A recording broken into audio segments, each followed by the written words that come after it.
आप देख रहे हैं टुडे न्यूज़ 24।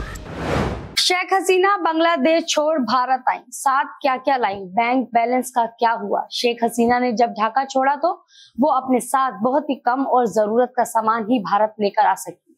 उस मुश्किल हालातों में शायद उनके पास ये सोचने का समय तक नहीं मिला होगा कि क्या साथ ले जाएं और क्या छोड़ दें।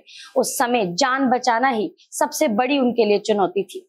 आइए जानते हैं क्या है पूरा मामला। नमस्कार, मैं साहिबा और आप सभी का स्वागत है टुडे न्यूज़ 24 में। 5 अगस्त सोमवार ये दिन बांग्लादेश के इतिहास में कभी ना भुला पाने वाले दिनों में शुमार हो गया है। दरअसल इसी दिन शेख हसीना की सत्ता छात्र आंदोलन के भेंट चढ़ गई। देश में ऐसा तांडव मचा कि महज कुछ ही मिनटों में शेख हसीना को न सिर्फ सत्ता बल्कि अपना मुल्क भी हमेशा के लिए छोड़ना पड़ा।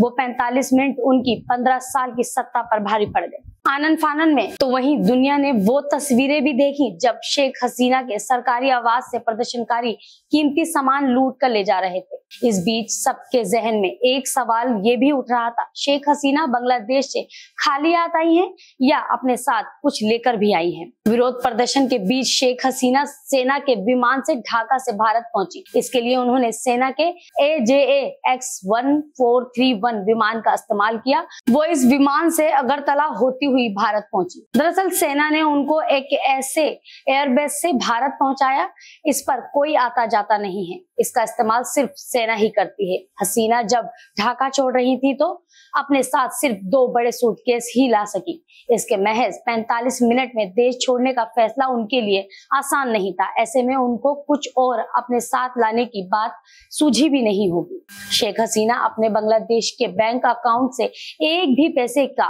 लेन देन नहीं कर सकेंगी। उनके देश छोड़ते ही बैंकों में जमा उनकी रकम को फ्रीज कर दिया गया है। इस तरह से वो अपने ही पैसे का इस्तेमाल नहीं कर सकेंगी, जबकि शेख हसीना करोड़ों रुपए की मालकिन है। साल 2024 के आम चुनाव में उन्होंने चुनाव आयोग को जो संपत्ति का ब्यौरा दिया था उसके हिसाब से वो 4.36 करोड़ बांग्लादेशी टका की मालकिन थी। भारतीय करेंसी में ये रकम 3.14 करोड़ रुपए है। शेख हसीना बांग्लादेश के प्रधानमंत्री पद को नहीं छोड़ना चाहती थी, लेकिन उनके देश के सुरक्षा प्रमुखों ने अपने हाथ खड़े कर दिए। उन्होंने कहा कि बल प्रयोग कर प्रदर्शनकारियों को नहीं रोका जा सकता। जैसे ही उन्होंने इस्तीफा दिया और देश छोड़ा, प्रदर्शनकारी उनके आवास में घुस गए और जमकर उत्पात मचाया और लूटपाट की। रिक्शा भर लूट कर ले जाते सामान की तस्वीरें और वीडियो सोशल मीडिया पर खूब वायरल हो रही और पूरी दुनिया ने ये भव्य दृश्य देखा।